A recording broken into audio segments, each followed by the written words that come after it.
Hello everyone. Today I want to tell you the story of Federer's backhand and why you should go out and let yourself get exposed. I've decided to structure this video a little bit of a different way, a little bit less of a free story and more of a structured effort on my part.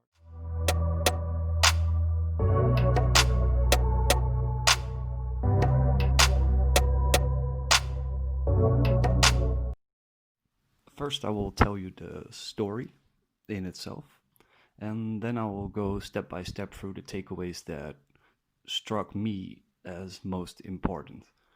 I'll put them right here on the screen. And the first one is to test your mettle and find your weakness. The second one is to study your mistakes and the essence of studying it, and why otherwise you're doomed to repeat them. The third is that after this assessment, you have to get the right tools to succeed and change your circumstances to your advantage. The fourth is that some of your weaknesses are just strengths in waiting. Strengths in waiting, and they have to be developed. The fifth is that you shouldn't capitalize on your opponent's weakness too soon. So that one is more of the perspective of the opponent and how you should handle your opponent showing obvious flaws. And the sixth is you shouldn't wait too long to get professional help, consultations when you're struggling. Now for the story. When Federer started making a name for himself, he had quite the skill set. His Achilles heel was his backhand. He knew, his opponents knew, broadcasters knew, everyone on the tour knew. All the players on the tour played against it. Deeply frustrated young Roger. Not to get too deep into it, but he used to play very defensive when people used to attack his backhand.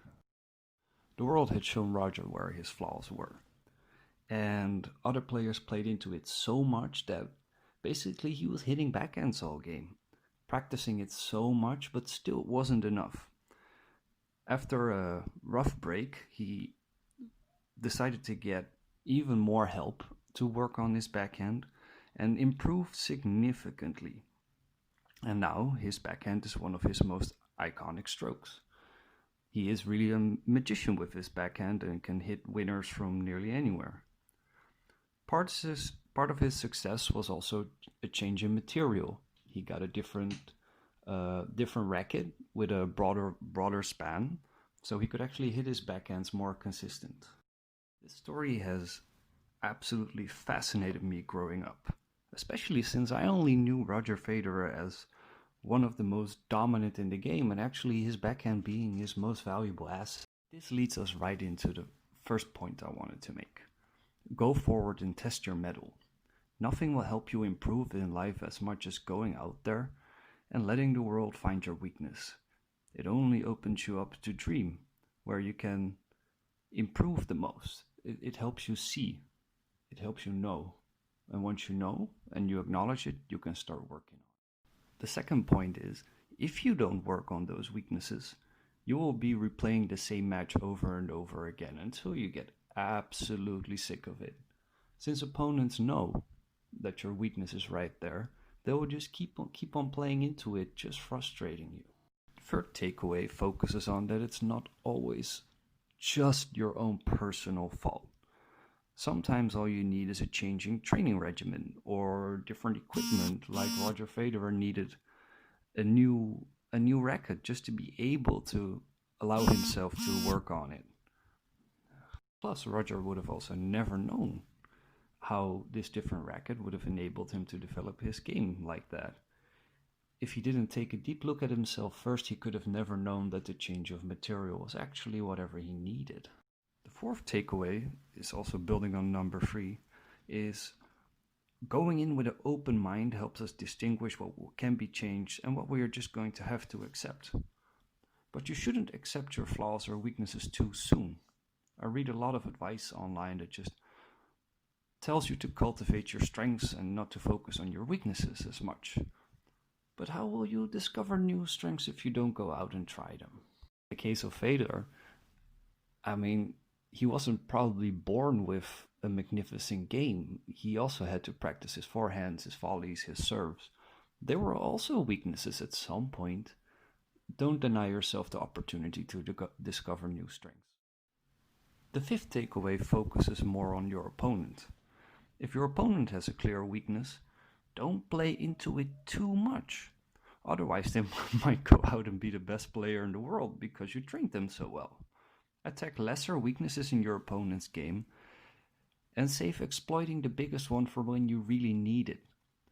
It probably cost Nadal a couple of Grand Slams just because he focused so much on playing into Federer's backhand that he forced him to become a better player.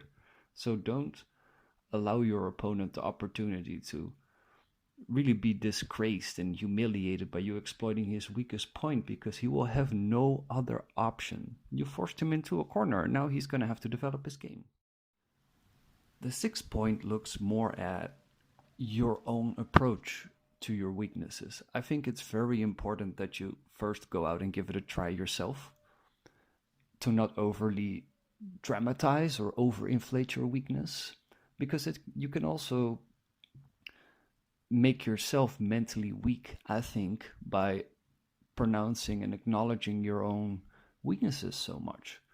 If you over dramatize it for yourself and mention it to the entire world that you're insecure about your backhand, people are going to play into your backhand, making it a self-fulfilling prophecy.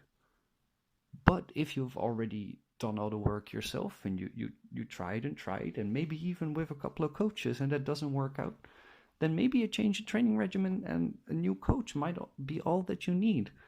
There's a reason that some of our professional helpers can't really help us further, especially if you want to reach a skill level that is considered mastery or that is considered on top of the game.